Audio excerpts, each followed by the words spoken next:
ಸುಂದರವಾಗಿ ಬಾಳಿ ಬದುಕೋದನ್ನು ರೂಢಿಸಿಕೊಳ್ಳಬೇಕಾಗುತ್ತದೆ. ಕೆಲವರು ಜೀವನ ಹೇಗಾಗ್ಯದ ಅಂತ ಕೇಳಿದ್ರೆ ತಮ್ಮ ಮನೆತನದ ಸಲುವಾಗಿ ಅಷ್ಟನ ಬಾಳಿ ಬದುಕೋದು,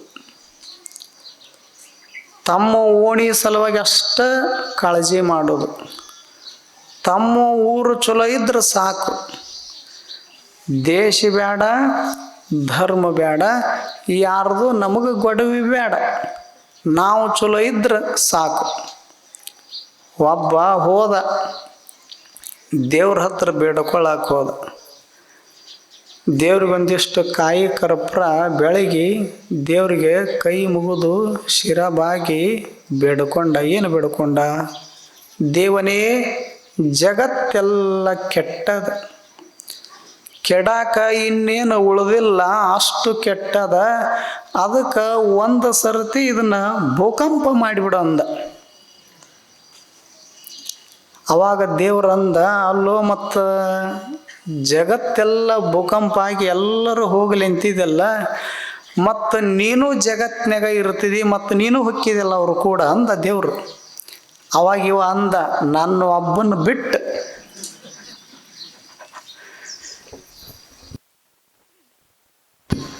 ಮಜಾ ಇಲ್ಲ, ನನ್ನ ಒಬ್ಬನ ಬಿಟ್ಟು ಎಲ್ಲರ ಯಾಕೆ ಭೂಕಂಪ ಮಾಡು, ಯಾರ ಯಾಕೆ ಹೋಗೋಲ್ರಕ್ಕ, ನಾನು ಮಾತ್ರ ಆರಾಮಿರ್ಬೇಕು. ಇದಕ್ಕೆ ಜೀವನ ಅಂತಾರೆ ಏನು?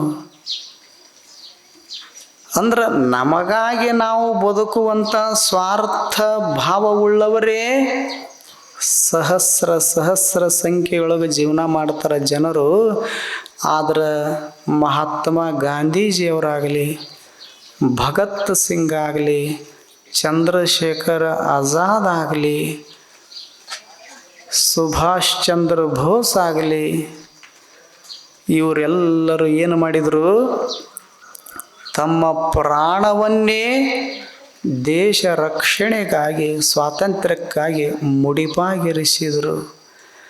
ತಮ್ಮ ಪ್ರಾಣವನ್ನೇ ಬಲಿದಾನ ಮಾಡಿದರು, ತ್ಯಾಗ ಮಾಡಿದ್ರು ಅಂತ ತಿಳ್ಕೊಂಡು ಅವ್ರ ಹೆಸರಿನ ಮ್ಯಾಲ ಧ್ವಜಾರೋಹಣವನ್ನು ಮಾಡುತ್ತೀವಿ ನಾವು. ಎಷ್ಟು ಕಷ್ಟ ಕಾಲದೊಳಗೆ, ಒಂದು ವಾರ ಅಲ್ಲ, ಒಂದು ತಿಂಗಳಲ್ಲ, ಒಂದು ವರ್ಷ ಅಲ್ಲ, ಸುಮಾರು 200 ವರ್ಷಗಳ ಕಾಲ ಬ್ರಿಟಿಷರ ಕೈಯೊಳಗೆ ಸಿಕ್ಕಾಕೊಂಡು ಬದುಕ್ತಿದ್ರು ಭಾರತ ದೇಶದ ಜನರು. ಅಂದ್ರೆ ಸ್ವಾತಂತ್ರ್ಯ ಇರಲಿಲ್ಲ. ಈ ದೇಶದ ಜನಗಳಿಗೆ ಬುದ್ಧಿಗೆ ಕೊರತೆ ಇರಲಿಲ್ಲ, ಜ್ಞಾನಕ್ಕೆ ಕೊರತೆ ಇರಲಿಲ್ಲ. ಆದರೂ ಸಹಿತ ಇವರಿಗೆ ಸ್ವಾತಂತ್ರ್ಯ ಇರಲಿಲ್ಲ ಬಾಳಿ ಬದುಕುವುದಕ್ಕಾಗಿ. ನೆಲ ನಮ್ಮದು, ಜಲ ನಮ್ಮದು, ಆಚಾರ ವಿಚಾರಗಳು ನಮ್ಮವೇ, ನಮ್ಮದೇ ಸಂಸ್ಕೃತಿ, ಇಷ್ಟೆಲ್ಲ ಇತಿಹಾಸ ಇದ್ರೂ ಸಹಿತ, ಸಂಪ್ರದಾಯಗಳು ಇದ್ರೂ ಸಹಿತ, ಆಧ್ಯಾತ್ಮದೊಳಗೆ ಇಷ್ಟು ಎತ್ತರದೊಳಗಿದ್ರೂ ಕೂಡ ನಮಗೆ ಸ್ವಾತಂತ್ರ್ಯ ಇರಲಿಲ್ಲ. ಇಂಥ ಅತಂತ್ರದೊಳಗೆ ಬಾಳಿ ಬದುಕ್ತಕ್ಕಂಥವ್ರಿಗೆ ತಮ್ಮ ಪ್ರಾಣವನ್ನೇ ಬಲಿದಾನ ಕೊಟ್ಟು ಸ್ವಾತಂತ್ರ್ಯಗೊಳಿಸಿರ್ತಕ್ಕಂಥ ಮಹಾತ್ಮರನ್ನು ನೆನೆಯುವುದೇ ಆಗಸ್ಟ್ 15. ನಾವು ಒಂದು ದಿವಸ ಸೆಲ್ಯೂಟ್ ಹೊಡೆದು ಬೋಲೋ ಭಾರತ್ ಮಾತಾ ಕಿ ಜೈ ಅಂದು ಚುರುಮರಿ ತಿಂದು ಹೋಗಿಬಿಟ್ರೆ ಮುಗೀತು. ಏನು? ದೇಶಭಕ್ತಿ ಮುಗೀತು ನಮ್ಮದು. ದೇಶಭಕ್ತಿ ಅಂದ್ರೇನು? ನಮ್ಮ ಮನೆಯನ್ನು ಎಷ್ಟು ಪ್ರೀತಿ ಮಾಡ್ತೀವಲ್ಲ, ಕೈ ಹಿಡಿದ ಮಡದಿಯನ್ನು ಎಷ್ಟು ಪ್ರೇಮ ಮಾಡ್ತೀವಲ್ಲ, ನಮ್ಮ ಮಕ್ಕಳನ್ನು ಎಷ್ಟು ಪ್ರಾಣಕ್ಕಿಂತ ಹೆಚ್ಚು ಪ್ರೀತಿ ಮಾಡ್ತೀವಲ್ಲ, ಹಾಗೆ ದೇಶವನ್ನೂ ಪ್ರೀತಿಸಬೇಕು. ದೇಶದ ಮೇಲೆ ಒಂದಿಷ್ಟು ಕಾಳಜಿ ಇರಬೇಕು. ಹಾಗೇನಾದರೂ ದೇಶ ಆಪತ್ತಿನೊಳಗೆ ಸಿಕ್ಕ ಹಾಕ್ಕೊಳ್ಳುವಂಥ ಸಮಯ ಸಂದರ್ಭ ಬಂತು ಅಂದ್ರೆ ಅದಕ್ಕಾಗಿ ಪ್ರಾಣ ಕೊಡಬೇಕು, ಜೀವವನ್ನು ತೇಯ್ಬೇಕಾಗ್ತದೆ. ಅದು ನಿಜವಾದ ದೇಶಭಕ್ತಿ ಆಗುತ್ತದೆ. ಭಗತ್ ಸಿಂಗನ ಹೆಸರು ತಾವೆಲ್ಲ ಕೇಳಿರಿ. ಬ್ರಿಟಿಷರ ಕಾಲದೊಳಗೆ ಒಬ್ಬ 18-20 ವರ್ಷದ ತರುಣ, ಆತ ಅತ್ಯಂತ ಉತ್ಸಾಹಿ ಯುವಕ, ಅಷ್ಟೇ ಕೆಚ್ಚೆದೆಯನ್ನು ಹೊಂದಿರತಕ್ಕಂಥ ಧೈರ್ಯಶಾಲಿ, ಆ ಬಳಿಕ ವೀರ ಶೂರ ಧೀರ ಪರಾಕ್ರಮಿಯಾಗಿದ್ದ. ಅಲ್ಲಲ್ಲಿ ಯುವಕರನ್ನು ಕೂಡಿಸಿಕೊಂಡು ದೇಶ ಪ್ರೇಮದ ಬೀಜವನ್ನು ಎದೆಯೊಳಗೆ ಬಿತ್ತರಿಸ್ತಿದ್ದ, ದೇಶ ಪ್ರೇಮವನ್ನು ಮೂಡಿಸ್ತಿದ್ದ. ಆತ ಹೀಗ ಬರ್ತಾನಂದ್ರಪ್ಪ ಅಂದ್ರೆ ಸಾವಿರಾರು ಜನ ಯುವಕರು ಸೇರುತ್ತಿದ್ದರು, ಆತನನ್ನು ಬೆನ್ನು ಹತ್ತುಕೊಂಡು ತಿರುಗಾಡುತ್ತಿದ್ದರು. ಇದನ್ನು ನೋಡಿ ಬ್ರಿಟಿಷರಿಗೆ ಭಯ ಶುರುವಾಯಿತು. ಎಲ್ಲೆಲ್ಲಿ ಈಗೇನು ನಾವೆಲ್ಲ ಗುಂಪು ಕೂಡಿ ಒಂದು ಕಡೆಗೆ ಕೂತೀವಲ್ಲ, ಒಂದು ಕಡೆಗೆ ನಿಂತೀವಲ್ಲ, ಹಿಂಗೆ ಕೂಡಂಗಿರಲಿಲ್ಲ. ಅವಾಗ ಕೂತ್ರೆ ಅವರಿಗೆ ಸಂಶಯ ಬರ್ತಿತ್ತು. ಯಾರಿಗೆ? ಬ್ರಿಟಿಷರಿಗೆ. ಎಷ್ಟು ಜನ ಇವರು ಕೂಡ್ಯಾರಂದ್ರೆ ಏನೋ ನಡೆಸ್ಯಾರ, ಎಲ್ಲಿ ನಮ್ಮನ್ನು ಹೊಡೆದು ಓಡಿಸ್ತಾರೋ ಏನು ನಮ್ಮ ದೇಶಕ್ಕಂತ ಅವ್ರಿಗೆ ಸಂಶಯ ಭಯ ಬರುತ್ತಿತ್ತು. ಹೀಗಾಗಿ ಸಾವಿರಾರು ಸಂಖ್ಯೆಯೊಳಗೆ ನೂರಾರು ಸಂಖ್ಯೆಯೊಳಗೆ ಜನ ಸೇರುತ್ತಿರಲಿಲ್ಲ. ಹಂಗೆ ಅವರು ಏನು ಮಾಡುತ್ತಿದ್ರು, ಅದಕ್ಕೊಂದು ಉಪಾಯ ಮಾಡುತ್ತಿದ್ರು.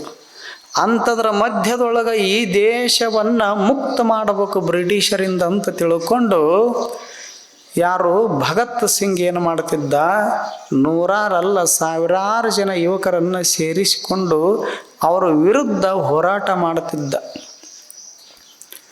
ಆ ಬಳಿಕ ನಮ್ಮ ದೇಶ ಸ್ವಾತಂತ್ರ್ಯ ಆಗಬೇಕಂತ ಏನು ಮಾಡ್ತಿದ್ರು, ಅಭಿಲಾಷೆಯನ್ನು ಹೊಂದಿದ್ರು. ಅಲ್ಲಲ್ಲಿ ಕೂಡಿಸಿಕೊಂಡು ಎಲ್ಲರೊಳಗೆ ದೇಶ ಪ್ರೇಮವನ್ನು ಹುಟ್ಟಿಸ್ತಿದ್ರಲ್ಲ. ಒಂದು ದಿವಸ ಬ್ರಿಟಿಷರಿಗೆ ಸಂಶಯ ಬಂದು, ಈ ಮನುಷ್ಯನನ್ನು ಹೀಗ ಬಿಟ್ರಪ್ಪ ಅಂದ್ರೆ ಮುಂದೆ ಇವನಿಂದನ ನಮಗೆ ಆಪತ್ತದ ವಿಪತ್ತದ, ಹೇಗಾದರೂ ಮಾಡಿ ಯಾವುದಾದ್ರೂ ಒಂದು ಕಾರಣವನ್ನು ಒಡ್ಡಿ ಜೈಲು ಶಿಕ್ಷೆಗೆ ಗುರಿಪಡಿಸಬೇಕು, ಆ ಬಳಿಕ ನೇಣಗಂಬಕ್ಕೆ ಏರಿಸಬೇಕು ಅಂತ ತಿಳ್ಕೊಂಡು ಕೊನೆಗೆ ಒಂದು ದಿವಸ ಏನು ಮಾಡಿದರು, ಬ್ರಿಟಿಷ್ ಆಡಳಿತಾಧಿಕಾರಿ ಗಲ್ಲು ಶಿಕ್ಷೆಗೆ ಗುರಿಪಡಿಸಿದರು. ಯಾರಿಗೆ? ಭಗತ್ ಸಿಂಗ್. ಭಾಳ ದೊಡ್ಡ ಹುಡುಗ ಅಲ್ಲ ಪಾಪ, 18-20 ವರ್ಷದ ತರುಣ. ಭಾಳ ವೀರತ್ವ ಇತ್ತು, ಶೂರತ್ವ ಇತ್ತು, ಅಷ್ಟೇ ಕೆಚ್ಚೆದೆಯ ಯುವಕ. ಪ್ರಾಣ ಹೋದ್ರೆ ಹೋಗೋಲ್ಯಾಕ ನಮ್ಮ ದೇಶದ ಜನರಿಗಾಗಿ, ಆದ್ರೆ ಸ್ವಾತಂತ್ರ್ಯ ಮುಖ್ಯ ನನಗೆ, ನಾನು ಬದುಕೋದು ಮುಖ್ಯ ಅಲ್ಲ, ನಮ್ಮ ಜನಗಳಿಗೆ ಸ್ವಾತಂತ್ರ್ಯ ಮುಖ್ಯ ಅಂತ ಹಿಂಗೆ ಕನಸು ಕಟ್ಟಿಕೊಂಡು ಬದುಕಿರ್ತಕ್ಕಂಥ ಮಹಾನುಭಾವ. ಇಂಥವನಿಗೆ ಏನು ಮಾಡಿದರು ಬ್ರಿಟಿಷರು, ಗಲ್ಲು ಶಿಕ್ಷೆಗೆ ಗುರಿಪಡಿಸಿದರು. ಆವಾಗ ಗಲ್ಲು ಶಿಕ್ಷೆಗೆ ಏರಿಸುವಾಗ, ನೇಣಗಂಬಕ್ಕೆ ಏರಿಸುವಾಗ ಬ್ರಿಟಿಷ್ ಅಧಿಕಾರಿಗಳು ಹೀಗ ಕರ್ಕೊಂಡು ಬರ್ತಿದ್ರು ಬಂದಿಖಾನೆಯಿಂದ, ಜೈಲದಿಂದ. ಕರ್ಕೊಂಡು ಬರುವಾಗ ಒಂದಿಷ್ಟು ಮುಖದೊಳಗೆ ಬದಲಾವಣೆ ಆಗಬೇಕಲ್ಲ. ನಮ್ಮದು ಇನ್ನೂ ಜಡ್ಡ ಅಲ್ಲಿ ಬರ್ತಿತ್ತಂದ್ರೆ ಇಲ್ಲೇ ಹಾಸಿಗೆ ಹೊದ್ಕೊಂಡು ಮಲ್ಕೊಂಡ್ಬಿಡ್ತೀವಿ ನಾವು. ಅವ್ರಿಗೆ ಗೊತ್ತದ ನನ್ನ ಇಂದ ನೇಣಗಂಬಕ್ಕೆ ಏರಿಸ್ತಾರನ್ನುವಂಥ ಸತ್ಯ ಗೊತ್ತಿದ್ರೂ ಸಹಿತ ಒಂದಿಷ್ಟು ಮುಖದೊಳಗೆ ಕಳೆಗುಂದಲಿಲ್ಲ, ಒಂದಿಷ್ಟು ಮುಖ ಬಾಡಲಿಲ್ಲ. ಪ್ರಸನ್ನತೆಯಿಂದ ಮುಖ ಹೇಗಿತ್ತು ಅಂದ್ರೆ ಕಮಲದ ಹೂವು ಅರಳಿದಂಗಿತ್ತು. ಮುಖದೊಳಗ ಒಂದಿಷ್ಟು ನಗು ತುಂಬಿತ್ತು. ಆವಾಗ ಬ್ರಿಟಿಷರು ಈತನ ಮುಖ ನೋಡಿ ಪ್ರಶ್ನೆ ಮಾಡಿದ್ರು, ಅಲ್ಲೋ ಈಗೇನಾಗೇನು ನೇಣಗಂಬಕ್ಕೆ ಏರಿಸ್ತೀವಿ ನಿನ್ನ, ನಾಳೆ ಸಹಿತ ನೀನು ಬದುಕಾಕ ಬಿಡೋದಿಲ್ಲ. ಅಂಥದ್ರ ಮಧ್ಯದೊಳಗೆ ಎಲ್ಲರೂ ಭಯ ಪಡ್ತಾರ, ಮತ್ತು ನಿನಗೆ ನೇಣಗಂಬಕ್ಕೆ ಏರಿಸ್ತೀವಲ್ಲ, ಸಾಯ್ತೀನಿ ಅನ್ನುವಂಥ ಭಯ ಇಲ್ಲೇನು ನಿನಗೆ ಅಂತ ಬ್ರಿಟಿಷರು ಕೇಳಿದರು. ಅವಾಗೊಂದು ಚಲೋ ಮಾತು ಹೇಳ್ತಾನೆ, ಬೆಲೆ ಬಾಳುವ ಮಾತು ಹೇಳ್ತಾನೆ. ಯಾರು? ಭಗತ್ ಸಿಂಗ್. ನೀವೇನದಿರಲ್ಲ, ನೀವೇನು ತಿಳ್ಕೊಂಡಿರಿ, ಭಗತ್ ಸಿಂಗನ ನೇಣಗಂಬಕ್ಕೆ ಏರಿಸಿದ್ರೆ ಇನ್ನು ಯುವಕರು ಗುಂಪು ಕೂಡಂಗಿಲ್ಲ, ನಮ್ಮನ್ನು ಎದುರಿಸುವುದಿಲ್ಲ, ನಮ್ಮ ವಿರುದ್ಧವಾಗಿ ಹೋರಾಟ ಮಾಡೋದಿಲ್ಲ. ಅದಕ್ಕೆ ಭಗತ್ ಸಿಂಗ ಒಬ್ಬ ಹೋದ ಅಂದ್ರೆ 1000 ಜನ ಯುವಕರು ಒಂದು ಕಡೆಗೆ, ಭಗತ್ ಸಿಂಗನೇ ಒಂದು ಕಡೆಗೆ, ಅಷ್ಟು ವೀರ ಇದ್ದ. ಆದ್ದರಿಂದಲೇ ಈತನನ್ನು ಮುಗಿಸಬೇಕನ್ನುವಂಥ ಭಾವ ಅವರೊಳಗೆ ತುಂಬಿತ್ತು. ಅದಕ್ಕೆ ನಿನಗೆ ಸಾವಿನ ಬಗ್ಗೆ ಭಯ ಇಲ್ಲೇನು ಅಂತ ಕೇಳಿದರು. ಆವಾಗ ಆತ ಹೇಳಿದ, ನೋಡು, ನಿಮ್ಮ ತಲೆಯಾಗೇನದ, ಭಗತ್ ಸಿಂಗನ ಮುಗಿಸಿಬಿಟ್ರೆ ಎಲ್ಲ ಯುವಕರನ್ನು ಮುಗಿಸಿದಂಗೆ ಅನ್ನುವಂಥದ್ದಲ್ಲ. ಆದ್ರೆ ನಿಮ್ಮಷ್ಟು ಹುಚ್ಚರನ್ನ ನಾ ಎಲ್ಲಿ ನೋಡಿಲ್ಲ ಅಂದ. ಯಾಕೆ ಅಂದ್ರೆ ಅವರು ಆವಾಗ ಭಗತ್ ಸಿಂಗ್ ಅಂತನ, ನೀವು ನೇಣಗಂಬಕ್ಕೆ ಏರಿಸಿದ್ರೆ ಭಗತ್ ಸಿಂಗನ ಶರೀರ ಸಾಯ್ತದ ಹೊರತು ಭಗತ್ ಸಿಂಗನ ಎದೆಯೊಳಗಿರತಕ್ಕಂಥ ದೇಶಭಕ್ತಿ ಎಂದೂ ಸಾಯುವುದಿಲ್ಲ. ಎಂಥ ಮಾತು ಹೇಳಿದ. ಶರೀರ ಸಾಯ್ತದ, ಆದ್ರೆ ಒಳಗಿರತಕ್ಕಂಥ ದೇಶ ಪ್ರೇಮ ಕೊಲ್ಲಾಕ ಬರ್ತದೇನು? ದೇಶ ಪ್ರೇಮವನ್ನು ನೇಣಗಂಬಕ್ಕೆ ಏರ್ಸಾಕ ಬರ್ತದೇನು? ಅದು ಎಂದೂ ಸಾಧ್ಯವಿಲ್ಲ. ಅಷ್ಟೇ ಅಲ್ಲ, ಇದು ಭಾರತ ದೇಶ. ನಾವೊಬ್ಬ ಭಗತ್ ಸಿಂಗ್ ಹೋದ್ರೆ ಏನಾಯಿತು? ಬರುವಂಥ ದಿನಮಾನದೊಳಗೆ ಮನಿಗೊಬ್ಬ ಭಗತ್ ಸಿಂಗ್ ಹುಟ್ಟತಾನ, ಅಂಥ ದೇಶ ನಮ್ಮದು ಅಂತ ಹೇಳಿ ನಕ್ಕೋತ ಪ್ರಾಣ ಬಿಟ್ಟ. ಯಾರು ಬಿಡ್ತಾರೆ ಹೇಳ್ರಿ? ದೇಶದ ಸಲುವಾಗಿ. ಇನ್ನೂ ಮಡದಿಲ್ಲ, ಮಕ್ಕಳಿಲ್ಲ, ಪ್ರಪಂಚ ಇಲ್ಲ, ಏನೂ ಇಲ್ಲದ ಒಬ್ಬ ಯುವಕ ಅಷ್ಟು ಎದೆಯೊಳಗೆ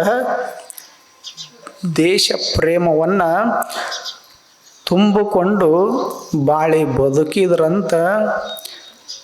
ಇಂದೇನಾಗ್ಯದ? ನಾವು ನೀವೆಲ್ಲರೂ ಆರಾಮದೀವಿ. ಇನ್ನೊಬ್ಬರ ಕೈ ಕೆಳಗಿರೋದಂದ್ರೆ ವಿಚಾರ ಮಾಡಿರಲ್ಲ. ಈಗ ಹಿಂದಕ್ಕೆ ಜೀತ ಅಂತ ಇರ್ತಿದ್ರು, ಸಿರಿವಂತರ ಮನೆಯೊಳಗೆ ಇರ್ತಿದ್ರಿಲ್ಲ. ಅವರು ಕೊಟ್ಟಾಗನ ಊಟ ಮಾಡಬೇಕು, ಅವರು ಕರೆದಾಗನ ಒಳಗೆ ಹೋಗ್ಬೇಕು. ಸ್ವಲ್ಪ ಕಲ್ಪನೆ ಮಾಡ್ಕೋರಿ, ಜೀತಕ್ಕಿದ್ದವ್ರಿಗೆ ಗೊತ್ತಾಗ್ತದೆ. ನಮಗೆ ಹಸಿವಾಗೈತೆ ಅಂದಾಗ ನಮಗೆ ಊಟ ಇರೋದಿಲ್ಲ, ಅವ್ರು ಕರೆದಾಗ ನಾವು ಉಣಬೇಕು, ಅವರು ಕೊಟ್ಟಾಗನ ನೀರು ಕುಡಿಬೇಕು, ಅವರು ಎಬ್ಬಿಸಿದಾಗ ಏಳಬೇಕು, ಅವರು ಹೊಲಗಳಿಗೆ ಕಳಿಸಿದಾಗ ಕಳಿಸ್ಬೇಕು, ಅವರು ಬಾ ಅಂದಾಗನ ಬರಬೇಕು ಮನೆಗೆ. ಅದು ರಾತ್ರಿ 8 ಆಗೋಲ್ದಕ್ಕೆ 7 ಆಗೋಲ್ದಕ್ಕೆ. ಇನ್ನೊಬ್ಬರು ಕೈ ಕೆಳಗೆ ಇದ್ದು ಕೆಲಸ ಮಾಡೋದು ಎಷ್ಟು ಕಷ್ಟ, ಹೌದಲ್ಲ? ನಮ್ಮ ಸುಖ ಸಂತೋಷ ಅವ್ರಿಗೆ ಗೊತ್ತಾಗ್ತದೇನು? ಗೊತ್ತಾಗೋದಿಲ್ಲ. ಯಾಕೆ? ಅವ್ರ ಕೈಯೊಳಗಿನ ಆಳ ನಾವು. ಹೀಗೆ 200 ವರ್ಷ, 1 ವರ್ಷ ಅಲ್ಲ, 2 ವರ್ಷ ಅಲ್ಲ, 200 ವರ್ಷಗಳ ಕಾಲ ಈ ದೇಶವನ್ನು ಆಕ್ರಮಣ ಮಾಡಿದರು, ಆಡಳಿತ ಮಾಡಿದರು. ಇಂಥ ದೇಶವನ್ನು ಹಗಲಿರುಳು ಎನ್ನದೇ ಏನು ಮಾಡಿದರು? ಎಲ್ಲ ಸಂತ ಮಹಾತ್ಮರು ಸೇರಿ, ಯುವಕರು ಸೇರಿ ಈ ದೇಶವನ್ನು ಸ್ವಾತಂತ್ರ್ಯಗೊಳಿಸಿದರು. ಆಗಸ್ಟ್ 15, 1947. ಇಷ್ಟು ವರ್ಷ ಇನ್ನೊಬ್ಬರ ಕೈಯೊಳಗಿರತಕ್ಕಂಥ ನಮ್ಮೆಲ್ಲರನ್ನ ಮುಕ್ತ ಮಾಡ್ಯಾರಂತ ತಿಳ್ಕೊಂಡು ಅಂಥವ್ರ ಹೆಸರಲ್ಲಿ ಏನು ಮಾಡೋದು? ಧ್ವಜಾರೋಹಣವನ್ನು ಮಾಡಿ ನಾವು ಒಂದಿಷ್ಟು ಗೌರವವನ್ನು ಸಲ್ಲಿಸೋದು, ಕೃತಜ್ಞರಾಗಿರೋದು.